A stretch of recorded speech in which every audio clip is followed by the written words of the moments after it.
My favorite soundbite and some of my favorite headlines right now are Joe Biden is shocked about inflation during the Biden administration, or Joe Biden is shocked about high gas prices during the Biden administration. I mean, he realizes cause and effect, I would imagine, but it's not temporary. They always said it was going to be temporary, and now we're hearing, no, it looks like it's here to stay for a long while. I'm wondering how long, Carol.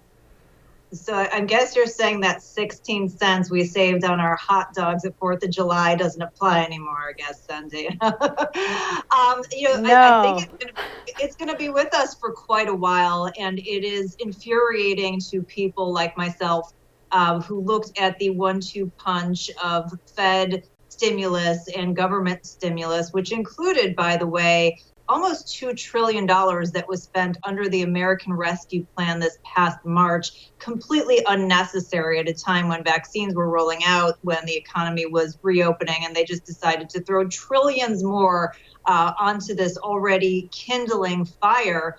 That the Treasury, that the Fed, that the politicians that are in charge of all of this spending are somehow shocked and surprised that we're going to get runaway inflation just from the stimulus piece, let alone the shutting down of the economy and trying to power cycle it like it was a modem and disrupting the labor supply and demand equation, as well as the supply chain. So if you look at all of the pieces, how long does it last? It kind of depends on what they do from here. Does the Fed, increase interest rates at a faster pace than expected? Possibly not, because as they do that, the interest that we owe on that, whatever it is now, $28 trillion and change worth of debt is going to increase, and it's going to eat up more of every tax dollar.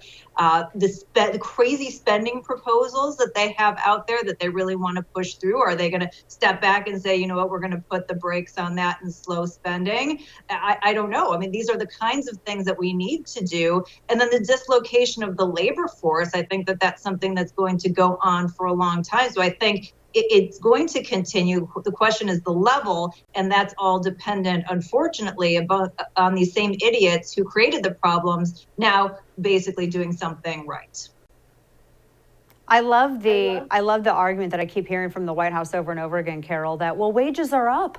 We're just going to pretend that inflation's not undercutting the value. Wages are up. You're getting paid more money. But I mean, when I was looking at some of the numbers for Thanksgiving, what are they saying? Like a Thanksgiving turkey, you're looking at like a 40-something% increase in per pound cost of turkey and for Thanksgiving, and basic things like food and fuel. I mean, that's kind of stuff that people need to live, especially as temperatures get colder. People are paying more for that. So that really that undermines his claim on increased wages. Right. So basically, wages are not keeping pace with the overall rate of inflation, and it's unlikely that it will ever catch up. So that differential, your wages may have increased 5%, but if other things have increased 8% or 10%, that delta is what you're losing.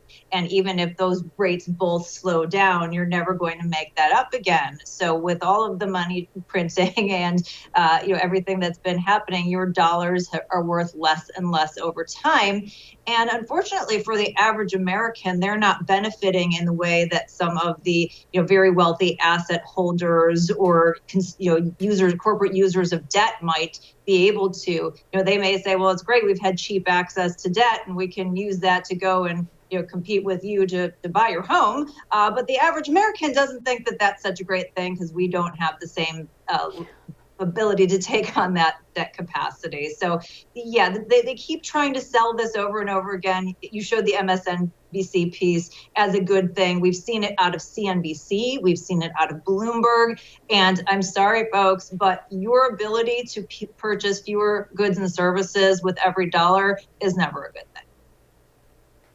Oh, goodness, I can't imagine this going from food and fuel to just like even, labor cost you mentioned, home construction. I mean, I know a number of people who, in fact, out of 3 friends that we had, 2 just were going to build houses, stopped entirely, and they're renting until things calm down, because it's almost, I was shocked when they were explaining to me, it was double, and in some cases over double the original cost when they sat down to plan their home and budget it out. I was looking at the lumber and all of the other, oh my gosh. And our other friends just like redid everything, and now they're just going for a much smaller house so they can actually stay within budget. That's the other thing. I mean, the construction costs, building costs, but yet we're building back better. He wants to go for infrastructure, and infrastructure is like super doubly, triply expensive now. Explain that to me, Carol, because it seems like he just shot himself in the foot. Yeah, I mean, everything cycles through the economy. So let's use the home building example you were speaking about. Whether you are a corporate builder or somebody individually who is going to build, you're not going to do that now because everything is so much more expensive. So when you look at the housing market, that means less supply on the market with the same demand. Anybody who understands basic supply and demand knows that that's going to continue to push prices higher. So we can never make these like individual decisions and not think that they're going to have a ripple effect through the economy. And as you mentioned, the spending that we all know, first of all, is barely even on infrastructure to begin with. And certainly governments had many opportunities to spend on infrastructure with the trillions and trillions that they've taken in over the years. Yes, of course, that's going to be more expensive. And that means whatever they're estimating is going to be a quote unquote conservative, or in my word, faulty, undercut budget. And it's going to end up costing more money. And then when nothing happens, down the road in a few years, and we say, well, why is our infrastructure really bad? Say, oh, well, we just didn't have enough money for it. So that's always the story. Didn't have enough money to do it. Right, exactly. It always is. I can't wait for that. And then I'm going to be like, Carol, remember when you said, you called it, you prophesized it, and it came to be?